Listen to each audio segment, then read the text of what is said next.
បាទជំរាបសួរពុកម៉ែបងប្អូនថ្ងៃនេះយើងចេញទៅទៀតហើយបងប្អូនតុកសិស្សចំនួន27តុកទៅខាងអនុវិទ្យាល័យដងស្រុករមាសហែកខេត្តស្វាយរៀងបងប្អូនជាប្រភេទតុកសិស្សអង្គុយ2នាក់មានថតតុកបងប្អូន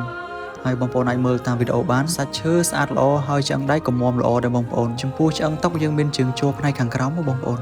អញ្ចឹងបងប្អូនមិនបាច់បារម្ភថាឆ្កូតការ៉ូទេបងប្អូនវីដេអូនេះដែរគឺជាសកម្មភាពពីដើមដល់ចប់បងប្អូនចាប់តាំងពីយើងលើកដាក់ឡានរហូតយើងទម្លាក់នៅទីតាំងអនុវិទ្យាល័យដងខេត្តស្វាយរៀងបងប្អូនហើយក្រៅពីតុកសិស្សអង្គុយ2នាក់យើងមានឈុតតុកសិស្សអង្គុយម្នាក់ឯងកៅអីសិស្សកៅអីនិស្សិត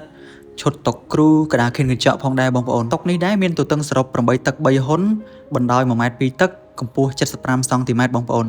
ហើយទទឹងផ្នែកខាងលើគឺ4ទឹកបងប្អូនចង់បានឆ្អឹងដែកពណ៌សក៏បានឆ្អឹងដែកពណ៌ខ្មៅក៏បានដែរបងប្អូនតាមតម្រូវការ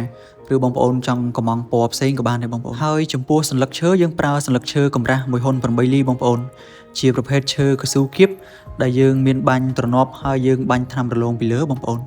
ផ្ទៃឈើស្អាតល្អបងប្អូនបើបងប្អូនក៏ដូចជាលោកគ្រូអ្នកគ្រូមានតម្រូវការតុកសិស្សកៅអីសិស្សកដាខៀនកញ្ចក់ឈុតតុកគ្រូផ្សេងបងប្អូនអាចធ្វើការតាក់ទងតាមលេខទូរស័ព្ទ3ប្រព័ន្ធខាងលើឬឆាតមក Facebook Page ឬ Telegram របស់យើងខ្ញុំបាទសូមអរគុណសូមជម្រាបលា